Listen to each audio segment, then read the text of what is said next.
It is Monday, September 18th, and I am here to talk about a podcast I listened to over the weekend. It was from the future, not actually the future, from the podcast The Future with no E.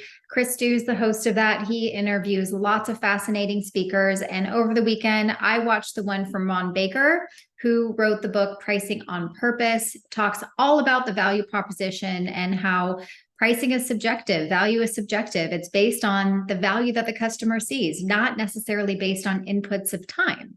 And so I'm going to play a 4-minute segment from that interview that I saw, and then we're going to talk about it at the end.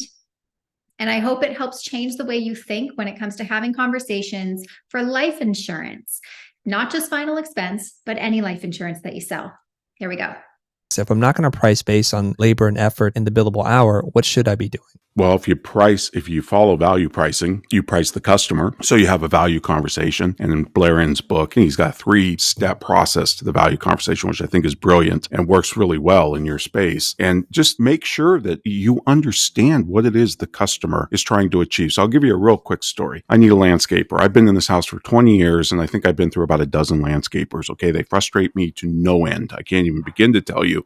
And I go and I find 3 landscapers, talk to neighbors, try this guy, try this. So they come out to look around, give me a bid. First guy gets out of his truck, got a clipboard, walking around the place, checking the backyard, checking how big the lawn is and trees and the shrubs and all of that. And he says, Ron, we can do this. He says, we'll be $40 an hour and we'll come out once a week and we're $40 an hour. Now he's pricing me based on inputs, right? Pure case of he's selling me his costs. And of course, it leaves me with more questions than answers because I'm thinking, well, you're going to send a bunch of 8-year-olds out here and mow my lawn with a BB gun? It puts my mindset right away to, well, how long is it going to take? I don't care how long it takes. What I'm trying to get at is a price. The second guy comes out, gets out of his truck, same thing. He's got a clipboard. These are pros. They know what they're doing. They're scoping the job. They're pros. They've seen a million yards. He walks around. He looks at me at the end. He says, yep. He says, we can do this. We'll do the edging. We'll do the mowing. We'll take care of the bushes and the trees. $100 a month. Okay. He's not charging me based on inputs. He's charging me based on outputs. He's given me a defined scope of work. If anything pops up outside of that scope, I'm sure there would be a change request. And okay, that's good. That's a step up from the input guy. Third guy comes up, gets out of his truck. He's got a clipboard too, but he starts talking to me. So Ron, tell me about yourself. Well, I'm a consultant, writer. I travel a lot. Yeah, you're not home a lot. This was pre-COVID. And I said, no, not home a lot. And he said, and I take it you're not Martha Stewart. You don't enjoy yard work. No, I hate yard work. I'm absolutely bored with my yard. Don't want to think about it. I don't want to have to look at it. I don't want to see a dead shrub, dead tree. I don't make me even think about it. If it hits my radar, you're in trouble. That's why I've been through 12 of you people.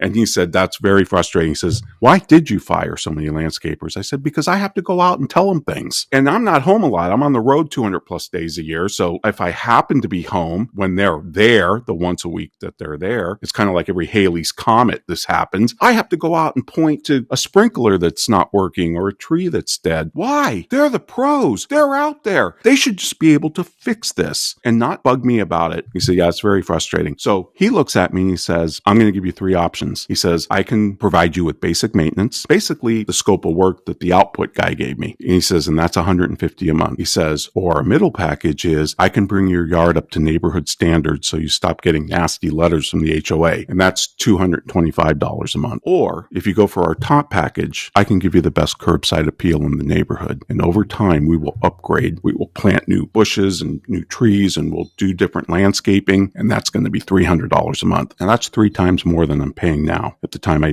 was confronted with this decision. Which guy do you think I hired?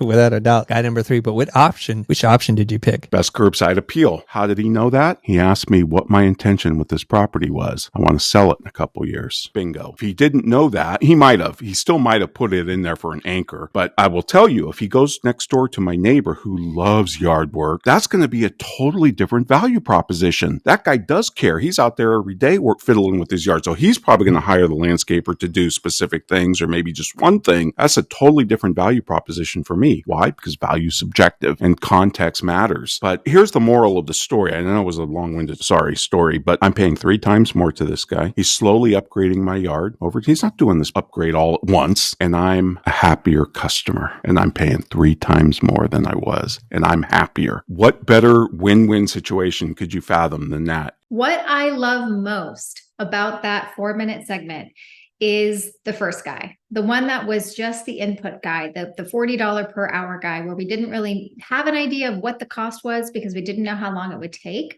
But that is a perfect example of people in the life insurance industry just getting to the price as quickly as possible, because that's what the consumer wants, right? That's what Ron wanted. He wanted the price.